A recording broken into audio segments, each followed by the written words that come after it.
পাকিস্তান ক্রিকেটে বাবর আজম এখন এমন এক চরিত্রে পরিণত হয়েছেন যাকে নিয়ে হাসাহাসি করাও যায় না, আবার গালি দিয়েও শান্তি পাওয়া যায় না। বাবর আজমের টি-20 ব্যাটিং অনেকটা সেই পুরনো আমলের ল্যান্ডলাইন ফোনের মতো, রিং বাজে ঠিকই, কিন্তু ওপাশ থেকে কথা শুনতে শুনতে আপনার ধৈর্য শেষ হয়ে যাবে। ইদানিং পাকিস্তানের ক্রিকেট পাড়ায় কান পাতলে একটাই আওয়াজ পাওয়া যায়, বাবরকে আসলে টি-20 খেলার যোগ্য? এই প্রশ্নটা এখন লাহোরের কড়াই বিরিয়ানির চেয়েও বেশি গরম। বিশ্বকাপ চলছে, কিন্তু বাবর আজমের ব্যাটে রানের চেয়ে বেশি ডট বলের ছড়াছড়ি। সুপার 8-এ নিউজিল্যান্ডের বিপক্ষে ম্যাচটা বৃষ্টিতে ভেসে গেল, কিন্তু বাবরের সমালোচনার জোয়ারে কিন্তু এক ফোঁটাও পানি কমেনি। পাকিস্তানের কিংবদন্তি পেসার শোয়েব আখতার তো সরাসরি বলে দিয়েছেন, ভাই বাবর, তোমার অনেক হয়েছে, এবার মাফ করো। রাওয়ালপিন্ডি এক্সপ্রেসের কথা খুব সোজা সাপটা। টি-20 ফরম্যাটটা বাবরের ধাতের সাথে মেলে না। তিনি যেভাবে ব্যাটিং করেন তাতে মনে হয় তিনি মাঠে নেমেছেন কেবল উইকেটে টিকে থাকার পরীক্ষা দিতে। শোয়েব ভাই তো আরও এক ধাপ এগিয়ে পরামর্শ দিয়েছেন, যদি তাকে খেলাতেই হয় তবে যেন ওপেনিংয়ে খেলানো হয়, কারণ পাওয়ার প্লের ওই ফিল্ডিং সীমাবদ্ধতার সুবিধাটুকুও যদি তিনি না পান তবে তার ব্যাটিং দলের জন্য রীতিমতো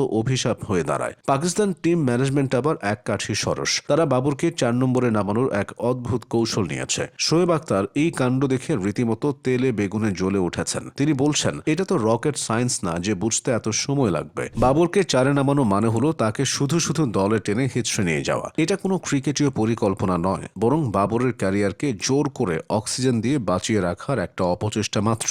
বাবরের পরিসংখ্যান দেখলে আপনি বিভ্রান্ত হয়ে যেতে পারেন। লোকটা আন্তর্জাতিক টি-20-তে সবচেয়ে বেশি রানের মালিক, সবচেয়ে বেশি 50 ইনিংসও তার। 135 ইনিংসে 4571 রান, গড় প্রায় 40। শুনে মনে হবে এ তো সাক্ষাৎ ডন ব্র্যাডম্যান, কিন্তু আসল কারসাজিটা লুকিয়ে আছে স্ট্রাইক রেটের ঘরে। 128 স্ট্রাইক রেট দিয়ে আধুনিক টি-20-তে জয় পাওয়া তো দূরের কথা, মান বাঁচানোই কঠিন। বাবর যখন ওপেনিংয়ে খেলেন তখন তার স্ট্রাইক রেট মোটামুটি 130-এর ঘরে থাকে, কিন্তু 3-এ নামলে সেটা কমে দাঁড়ায় 125-এ। আর যদি টি-20 বিশ্বকাপের হিসাব আলাদা করেন তবে তো আপনার মাথায় হাত দেওয়ার জোগাড় হবে। পাওয়ার প্লেতে অন্তত 200 বল খেলেছেন এমন ব্যাটসম্যানদের মধ্যে সবচেয়ে কম স্ট্রাইক রেট তার, মাত্র 86.17। পাওয়ার প্লেতে 218 বলের মধ্যে তিনি 116টি দিয়েছেন ডট, মানে অর্ধেকের বেশি বল তিনি কেবল শোভা বাড়ানোর জন্য ছেড়ে দিয়েছেন। ছক্কা মেরেছেন মোটে একটি। পুরো ক্যারিয়ারে এত বড় একজন ব্যাটসম্যান পাওয়ার প্লেতে মাত্র একটা ছক্কা মেরেছেন শুনলে যে কেউ ভাববে এটা হয়তো টাইপো বা ভুল তথ্য।